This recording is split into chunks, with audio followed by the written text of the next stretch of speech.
का विकास का मॉडल अगर इतना स्ट्रांग है तो अमेरिका जो लोग गए, ऑस्ट्रेलिया जो लोग गए, क्या वो इंडिया वापस आएंगे? एक भी वापस नहीं आ रहे। भाई ये लोग 20 करोड़ है, हम लोग 80 करोड़ है।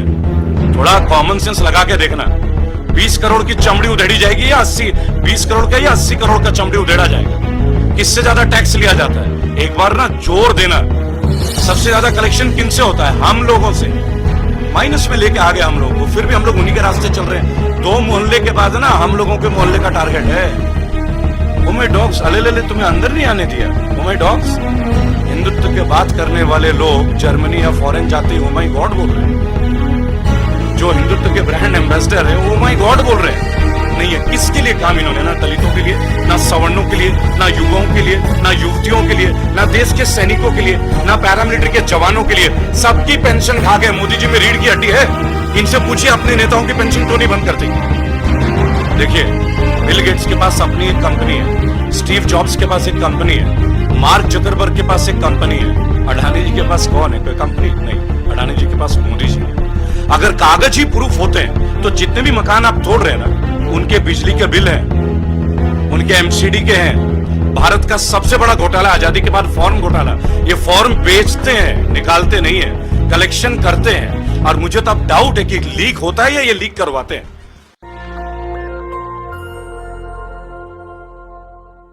नमस्कार, मैं हूं नुपुर और आप देख रहे हैं नेशनल दस्तक। इस वक्त मैं मौजूद हूं शाहीन बाग में और आज हम चर्चा करेंगे कि देश में जिस तरह से देश प्रगति। आपके मंच का धन्यवाद नुपुर जी कि आप लोग बेहतरीन काम कर रहे हैं। नेशनल दस्तक, शुभकामनाएं। रही बात है विकास मॉडल का, तो विकास मॉडल का कोई इलस्ट्रेशन आज तक हमें मिला नहीं।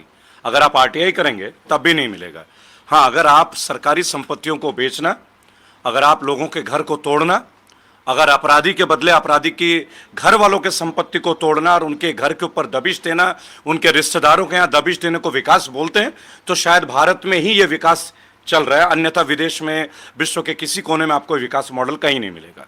आप अमेरिका से लेकर यूरोप से लेकर विश्व के किसी कोने में चले जाएं, जब कोई अपराध करता है तो केवल उसके ऊपर अपराध जो है, चार्जेस जो है फ्रेम किए जाते हैं। ये लीगैलिटी के एक वर्ड है, चार्ज फ्रेम करना। लेकिन यहाँ तो कोर्ट तक भी बात नहीं जा रही है, उनके मकानों को तोड़ दिया जा रहा है, चाहे वो खरगोन में हो, मध्य प्रदेश में, चाहे करौली में हो, चाहे दिल्ली में हो, चाहे कहीं भी हो, चाहे उत्तर प्रदेश में हो। मूलतः ये हम देख रहे हैं कि जहां भी भाजपा की सरकार है वहां पे शायद कोर्ट या जुडिशरी का रिक्वायरमेंट नहीं है, क्योंकि बहुत सारी तल्ख टिप्पणी सुप्रीम कोर्ट भी कर रही है। हालांकि अभी तक सुप्रीम कोर्ट ने इसमें कोई हस्तक्षेप नहीं किया है कि अगर कोई अपराधी हो तो आप उसके घर को कैसे तोड़ सकते हैं? क्या वो घर उस अपराधी के नाम है? क्या वो घर उस अपराधी ने बनाया है?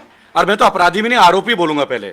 और आरोप जब साबित हो जाए तब आप आरोपी से अपराधी कह सकते हैं। पर बिफोर गेटिंग इनटू जुडिशरी ये लोग तो डायरेक्टली टर्मिनेशन कर रहे हैं मैम। तो अगर ये विकास का मॉडल है तो शायद भारत में चौतरफा विकास हो रहा है, बल्कि ऐसा विकास हो रहा है कि आने वाले टाइम में सब जगह आपको प्लेन जमीन मिलेगी। जो सन 1200 ईस्वी के टाइम पे हमारे खेत खलियान होते थे, शायद शहरी के शहर तोड़ना पड़े इनको। जी, मेरा दूसरा सवाल आपसे ये होगा कि जिस तरह से ताजमहल, कुतुब मीनार को लेकर विवाद अभी देखने को मिल रहा है, चर्चा में है, क्या वाकई ये मुद्दे हैं या फिर असल मुद्दों से भटकाने की कोशिश की जा रही है? देखिए, मैं एक बात बोलूंगा, ताजमहल एक टूरिस्ट स्पॉट है, एक अच्छा कलेक्शन होता है और वो राजस्व भारतीय सरकार को जाता है, उत्तर प्रदेश की सरकार को जाता है, बराबर। अगर कोई आज ये क्लेम करता है कि ये मेरी पुरखों की प्रॉपर्टी है, तो सबसे पहले उस क्लेम करने वाले व्यक्ति को एक बात बुलाइए कि आप हमें वो डेटाबेस दीजिए कितने लोगों ने यहाँ पे काम किया था। अगर आपकी वो प्रॉपर्टी थी तो पहले क्या थी, उसका आपके पास क्या प्रूफ है? प्रूफ भी तो होगा, या प्रूफ केवल कागज ही होंगे? अगर कागज प्रूफ होंगे तो जिनके घर तोड़े जा रहे हैं ना, आप चूंकि पत्रकार हैं, मैं बात सीधी बोलूंगा आपके मंच के माध्यम से, अगर कागज ही प्रूफ होते हैं तो जितने भी मकान आप तोड़ रहे हैं ना, उनके बिजली के बिल हैं, उनके एमसीडी के हैं। आपने जहांगीरपुरी में जिनका तोड़ा, जैन जी के जूस की दुकान तोड़ी, उनका एक एक डॉक्यूमेंट्स वैलिड था, उसके बावजूद आपने तोड़ा। केवल सॉरी फील करने से तो बात बनेगी नहीं, तो कागजों की बात तो हम यहां करें ही नहीं। हाँ, एक स्पेसिफिक पार्टी है जो भारत के कोने कोने से किसी ना किसी को पंप, मैं ये वर्ड यूज कर रहा हूं, पंप देना, ये हमारे यहाँ देशी वर्ड यूज होता है कि किसी को विरोध में खड़ा हो तो उसको पंप दे दो, राइट। नवनीत राणा, कंगना रनौत। देखिए, कंगना रनौत जैसे एक सच्ची भारतीय, और मेरे ख्याल से वो स्वतंत्रता सेनानी भी थी, क्योंकि फिटनेस के ऊपर मत जाएगा, टॉम क्रूज से बेटर है वो फिटनेस में। उन्होंने बोला था आजादी हमें दान में मिली, भीख में मिली। आज वो किस तरह का कार्यक्रम कर रही है? कौन से आजाद भारत की बात कर रही है? उन्होंने एक प्रोग्राम बनाया लॉकअप, और लॉकअप का विनर किसको बनाया?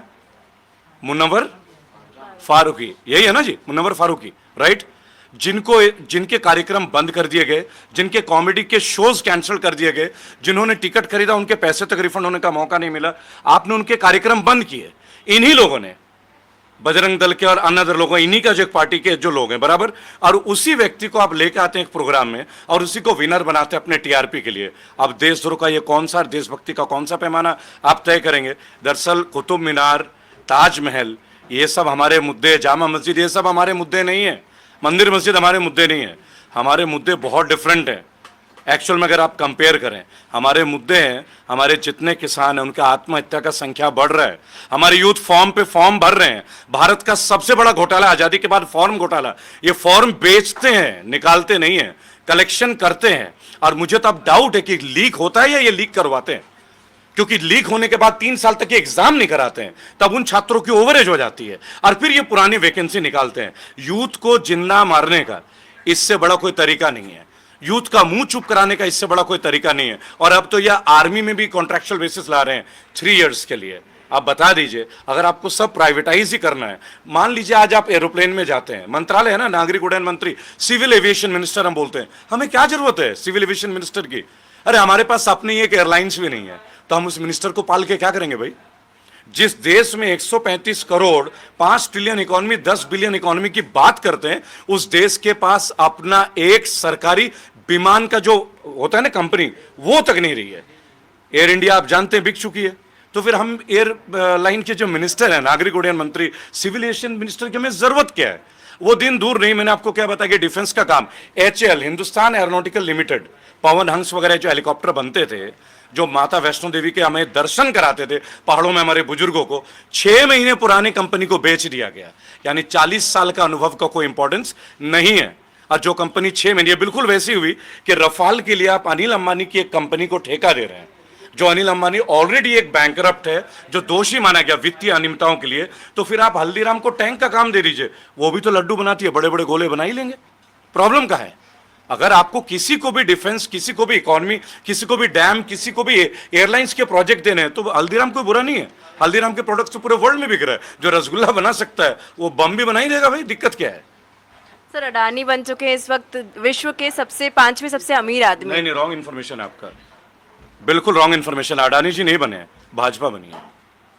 देखिए, बिल गेट्स के पास अपनी एक कंपनी है, स्टीव जॉब्स के पास एक कंपनी है, मार्क जकरबर्ग के पास एक कंपनी है। अडानी जी के पास कौन है? कोई कंपनी नहीं। अडानी जी के पास मोदी जी हैं। और जब से मोदी जी आए हैं तब से अडानी जी का हर कंपनी कैसे जा रहा हो आपको पता है। बगैर एक्सपीरियंस के 6 एयरपोर्ट का कॉन्ट्रैक्ट, RTI का डॉक्यूमेंट है, मुंह जुबानी को आपको गलत खबर नहीं दे रहा, अनऑफिशियल चैलेंज, कोई भी चैलेंज कर ले। 6 एयरपोर्ट का कॉन्ट्रैक्ट इनको दिया गया, जबकि ये रिक्वायरमेंट एरिया में फुलफिल ही नहीं कर रहे थे। बोलेगा कौन?